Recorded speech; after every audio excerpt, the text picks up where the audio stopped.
awalnya kenal dengan Shutterstock dan mengakses itu gimana caranya?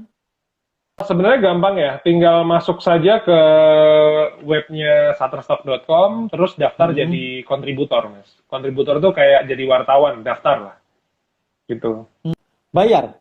Enggak dong, kan kita mau cari duit, jadi gratis, Mas. Daftar. Oh gitu. Semua orang bisa? Bisa, Mas. 80% subscriber saya ya, itu tuh bukan fotografer, Mas. Mereka ada yang ibu rumah tangga, ada yang supir truk, ada yang guru, jadi macam-macam, Mas. Terus kriteria foto yang bisa layak diakses di Shutterstock itu gimana? Yang pertama harus di atas 4 megapiksel. Lalu Hmm, fotonya jelas, terang, tajam. Dah, itu tok, Mas. oke, jelas dan terang. Oke. Objeknya bisa apa Ya. aja? Oh, bebas, bebas. Sampai naik udah dewe, Pak Men. Mainan anak jenengan itu loh yang sudah rusak. Ya, Itu kan di mata ya, orang biasa kan nggak menarik. Tapi di betul. fotonya Mas Bima itu kok bisa jadi bagus itu dikasih apa sih sentuhannya? Yang menarik adalah unsur beritanya, Mas. Oh, Jadi sudah bukan masalah foto lagi, makanya saya bilang ke YouTube saya bahwa ini bisnis untuk siapapun. Karena yang hmm, dipentingkan bukan bagus-bagusan foto, tapi foto kita bisa jadi materi berita. Tuh, ada cerita, ada beritanya, news, Mas. Oke, contoh simpel ya. hmm, Kemarin sebelum pandemi ya, saya terbang ke Maldives untuk pemotretan prewedding itu hmm, lewat Sri Lanka, Mas. hmm, Nah, hmm, Sri Lanka itu karena mungkin dekat-dekat Maldives ya, dia termasuk salah satu negara yang pengen memperkenalkan Sri Lanka Airlines-nya itu punya makanan hmm, halal intinya. Nah, hmm, dari situ saya hmm. motret makanannya di Sri Lanka Airlines. Akhirnya foto tersebut dibeli sama portal pariwisata yang menjelaskan bahwa Sri Lanka Airlines punya makanan halal loh. Intinya gitu, Mas. Berarti memang Ya, harus ada kepekaan dari si fotografer tentang nilai berita dari suatu objek ya. yes, betul sekali Mas Hasan. Saya pikir bahwa yang pertama ditekankan adalah teknis fotografinya loh Mas Bim. Bukan, Mas. Ternyata Bukan, beritanya ya. bukan. Beritanya. Pakai caption nggak? Pakai caption, karena caption itu untuk menjualkan isi berita fotonya itu apa sih gitu. Itu harus pakai caption. Jadi kemarin ya Mas, itu Iya. ada subscriber saya tuh yang happy-happy karena 1 bulan yang lalu dia kasih testimoni, Mas, terima kasih ya, video saya dibeli senilai $45. Hmm, Itu yang beli hampir hampir 600.000 ya. Ternyata begitu dia cari, yang beli adalah Royco, Mas. ternyata dengan fotografi ini Mas Bima bisa menyenangkan banyak orang ya. Saya lihat di Iya, apa alhamdulillah gitu ya. ada testimoni dengan memberikan satu ilmu, kemudian dia melakukan, kemudian dia mendapat fotonya sampai diakses di Amerika dan sebagainya. Berarti Ya, jenengan ya, betul Mas. jenengan itu bukan tipe orang pelit ilmu ya. Jadi itu nggak ada semangat bahwa ini punya saya sendiri. Jenengan senang kalau ada orang lain juga berhasil seperti jenengan ya Mas Bima ya. Iya, saya Dirimu pikir itu kita kan tugasnya kan kerja ya Mas. Masalah rezeki itu kan sudah ranahnya Gusti Allah ya. Nah, kita nggak bisa ngelangkain tuh yang urusan itu gitu. Jadi rezeki saya nggak bakal ketukar, nggak bakal berkurang juga. Begitu juga nggak bakal ketukar sama rezekinya subscriber saya gitu. ini yang saya suka, ini yang perlu saya contoh. Gue. Dengan di loh berbagi ilmunya. Saya termasuk orang yang suka ilmu fotografi walaupun saya tidak terlalu bisa fotografi. Nah, jadi berbagi ilmu itu memang menurut jenengan adalah sangat membahagiakan. Ini saya pengen tahu dikit dong tentang berapa footage yang jenengan bikin. Saya ulangi lagi ya. Jadi Ya. footage itu video tanpa suara yang nanti akan dibeli sama sebuah perusahaan untuk Mm-mm. kemudian membuat advertising atau commercial ads untuk kepentingan Mm. bisnisnya mereka, Mas. Durasinya berapa? Minimal 5 detik, maksimal 1 menit. 5 detik sampai 1 menit. Saya sering melihat di postingan Mas Bima, mari kita investasi. Berarti sebenarnya seorang fotografer itu juga seorang investor ya. Iya, kalau di dunia digital ya Mas, betul. Foto yang layak menjadi investasi itu seperti apa? Yang laku dijual aja pokoknya. Mau foto apa aja juga Gitu ya? bisa. Mau foto Oh gitu ya? orang, mau foto tanaman, foto apapun sih Mas. Mau foto pemandangan juga bisa, nggak apa-apa. Selain Shutterstock, ada lagi yang di mana orang bisa menghasilkan uang dari fotografi itu? Banyak Mas. Jadi ada banyak perusahaan lah. Kayak Getty Image, Hmm. Adobe Stock, iStock Photo, Hmm. IM, itu banyak banget. Cuman saya tuh nggak kuat kalau masukin di banyak platform. Jadi saya cuma satu, Shutterstock aja. Tapi kalau di acara pernikahan masih motret, Mas Bima jenengan. Pernikahan, terus Masih Mas, pre-wedding, itu masih. masih. Sekarang yang foto jenengan menghasilkan uang di offline-nya itu apa aja sekarang, Mas Bima? Jelas. Dulu kan saya lihat di Instagram jenengan kan sering menawarkan untuk prewed dengan landscape di Mekah, landscape di Hong Kong, itu masih sekarang. Menawarkan prewedding yang di luar negeri itu gimana ditanya? Kok dapat ide itu? Oh, itu juga sebenarnya memenuhi kepinginan istri, Mas. Ah, gimana, gimana, Karena gimana? istri saya itu kan tuh suka pantai. Hmm. Maka terpikirlah potret ke Bali yuk gitu. Karena Bali kan wedding destination yang pantainya bagus-bagus ya. Akhirnya terus Oke. saya promosi ke Bali. Oh Nah, gitu. terus ada sosialita yang memang setiap 3 bulan itu liburan ke Bali. Ini orang kaya, super tajir gitu di Jakarta. Hmm. Terus dia bilang, Bim ke Hong Kong mau nggak gitu? Saya mau winter holiday. Ya Hmm. mau aja. Jadi saya juga juga nemenin dia ke Hong Kong gitu. Kalau prewed yang di luar negeri itu berapa budgetnya, Mas Bima? Dengan menawarkan Eh, harga Oke. berapa? Jadi paket saya itu dari mulai $3.000 Hmm. bisa sampai sekitar $9.000, Mas. Ini Mas, ada pertanyaan ini. Yang bertanya RFNX. Bacanya apa ini? RFNX. Ada tips untuk pemula agar tetap konsisten submit di SS nggak Mas Bima? Ini, silakan. Oke, jadi tipsnya sebenarnya sederhana, Mas. Kalau kita bertanggung jawab sama pilihan profesi, maka pasti nggak usah disuruh aja kita akan submit foto ke Shutterstock setiap hari. Hmm. Saya sekarang submit antara 5 sampai 15 foto per hari. Jadi Satu hari. tipsnya ya semangat setiap hari, Hmm. iya. Jadi harus Jadi ekspor motret tipsnya terus ya ya. semangat gitu. Hmm, hmm, hmm, hmm. Iya, Mas. Saya setiap hari motret, Mas. Hmm, hmm, hmm. Gitu. Pernah nggak Mas Bima, maaf ya, pernah nggak dalam sekian waktu fotonya nggak laku, nggak menghasilkan uang itu pernah nggak? Oh, sering, Mas. Sering, sering, sering. Yang kasus itu uangnya di dompet sampai 10.000 itu beneran atau settingan sih? Saya kok nggak percaya sih. Oh, iya, Mas. Jadi 2013 tuh kita bangkrut ya, minus 200-an juta ya. Jadi Hmm. problemnya adalah kesalahan pengaturan modal menggunakan kartu kredit pada waktu itu. Ah. Cuman intinya cicilan itu tetap, sedangkan bisnis itu profitnya naik turun, Mas. Oh gitu.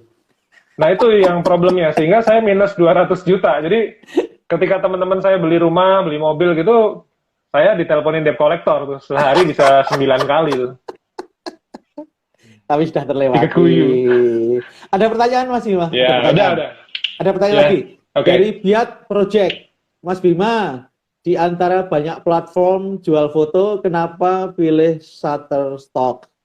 Apa saja pertimbangannya? Kenapa milih SS, Mas? Jadi satu ya, yang pertama saya dengar di sosial media, di internet itu cuma Shutterstock Mas pada waktu itu. Aha. Dan Shutterstock itu alhamdulillahnya masuk 5 besar agensi foto dunia. Lima Yang besar. lain ada Getty, ada Hmm. iStock, 5 besar ya. Sebenarnya ada Hmm. Getty, ada macam-macam ya, iStock foto. Cuman saya milihnya itu karena sederhana, karena yang saya tahu Hmm. di internet itu si Shutterstock itu gitu. Oke. Oke. Mudah-mudahan ada yang tanya lagi, ntar saya lihat. Ini ada Mas CV Multi Rizky. Ini Mas dengan Ah, jumlah foto berapa bisa payout pertama kali ya? ayo Saya silakan. waktu itu kalau nggak salah sekitar 300 atau 400-an foto sih Mas. Saya payout pertama kali 35 atau $36 waktu itu ya. Hmm, hmm, hmm.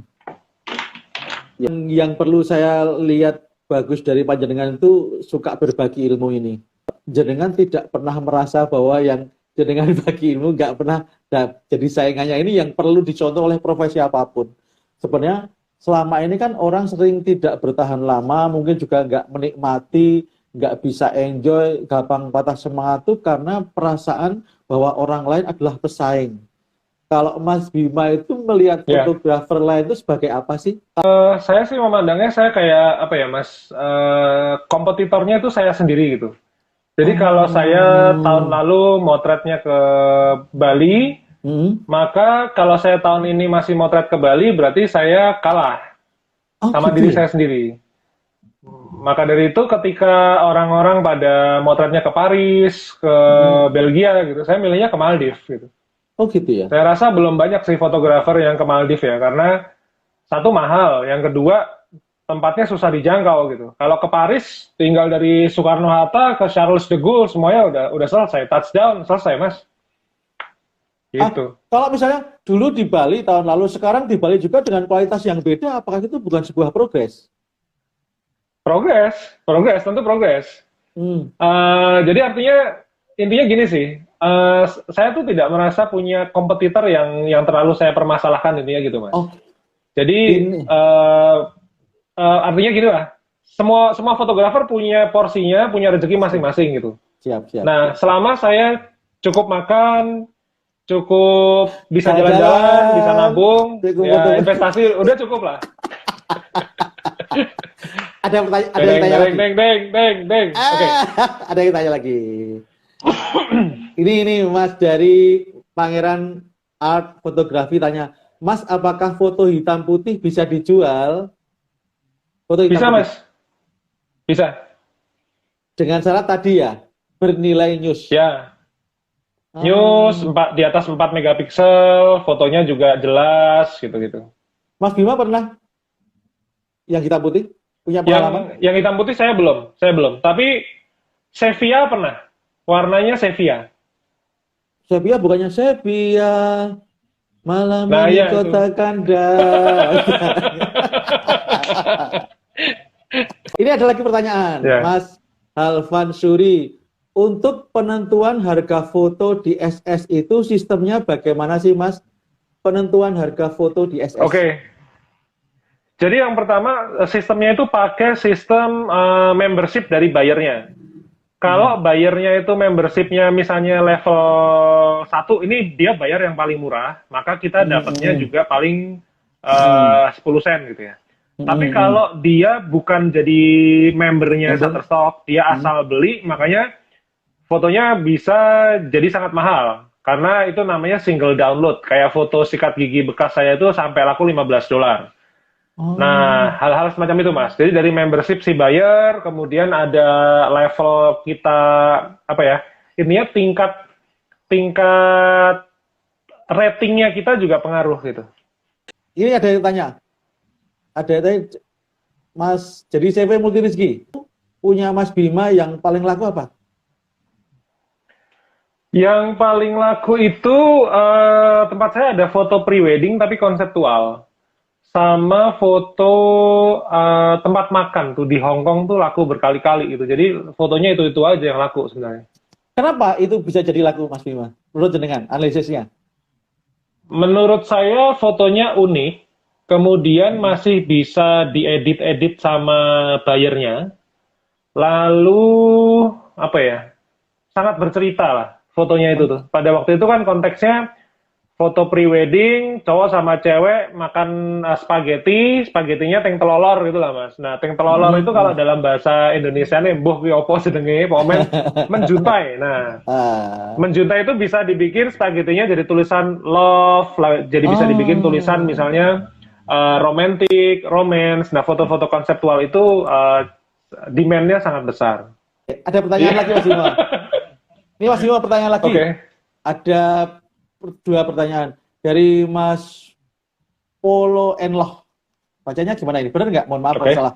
Foto-foto bangunan untuk sekedar foto-foto wisatawan itu masuk editorial apa komersial, Mas? Itu wajib masuk editorial, Mas. Karena itu punya nilai sejarah, punya nilai berita, punya nilai historical. Kayak siang ini barusan ke-download foto Esplanade saya di Singapura. Nah, itu harus masuk editorial. Karena kalau saya sampai minta izin ke pihak Esplanade, saya jamin nggak bakal boleh. Itu malah dikirain teroris, dikirain penjahat. Maka dari itu fotonya nggak boleh yang komersial, tapi harus dijadikan editorial atau foto berita. Oke. Yang foto bangunan no people, Mas Bim? Nggak boleh, itu tetap harus editorial, Mas. Oh gitu ya. Oke ya. Ya, harus berita, untuk berita. Kalau bangunan hanya sebagai background? Background kayaknya terlalu tricky ya, Mas ya. Kalau saya sih lebih memilih aman untuk dimasukin editorial, karena kalau masuk komersial, ini ya gini, kalau bermasalah sama hukum, kita nggak bisa, kita akan bermasalah gitu. Nah, tapi kalau fotonya itu editorial, sampai si pemilik bangunannya itu komplain, si Shutterstock sudah punya lembaga bantuan hukum untuk membantu kita dalam proses hukum. Foto bangunan di wisata desa atau kabupaten gimana, Mas? Saya pernah motret di Nunukan, itu di perbatasan Indonesia-Malaysia ya, hampir dekat dengan Pulau Sebatik, itu pun saya wajib masuk ke editorial. Cuman kalau bangunannya nih, misalnya rumah reot atau misalnya sebuah bangunan yang sekiranya tidak menjual secara histori, itu masih bisa masuk komersial. Tapi kalau sudah bangunan landmark, bangunan-bangunan penting itu kayak kantor pemerintahan gitu, itu nggak bisa tuh masuk komersial. Di fotografi ini, ketika jenengan motret, upload, kemudian publish foto yang rawan hukum itu apa yang kita harus hati-hati sebagai fotografer?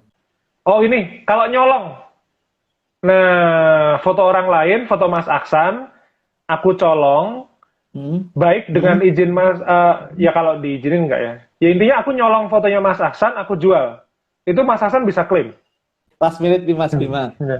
Yang terakhir, monggo closing statement-nya untuk teman-teman yang suka fotografi dan ingin mendapatkan royalti, ingin mendapatkan finansial yang layak dan kemudian bermanfaat, itu kira apa aja yang perlu disiapkan? Yang pertama adalah niat. Kemudian ini harus siap puasa untuk tidak menerima uang dalam waktu beberapa saat. Mungkin 1 bulan, 2 bulan. Ada yang bahkan kemarin subscriber saya baru 1 tahun dapat uang pertama gitu. Jadi mesti sabar. Lalu yang kedua mesti konsisten. Paling enggak misalnya 1 foto per hari itu sudah cukup. Lalu mikirnya jangka panjang ya. Jadi jangan mau kaya besok pagi, mau kaya bulan depan gitu. Tapi pikirannya adalah bagaimana ketika kaya, kita bisa kaya tapi 10-20 tahun lagi dari hari ini gitu. Yang harus dijaga attitude-nya apa dari fotografi ini? Attitude-nya intinya jangan lebay lah. Maksudnya nggak butuh pencitraan segala macam gitu ya, nggak usah lah, maksudnya biasa aja Mas. Ya. Terima kasih Mas Bima yang sudah mau jadi narasumber saya malam hari ini. Banyak hal yang bisa kita ambil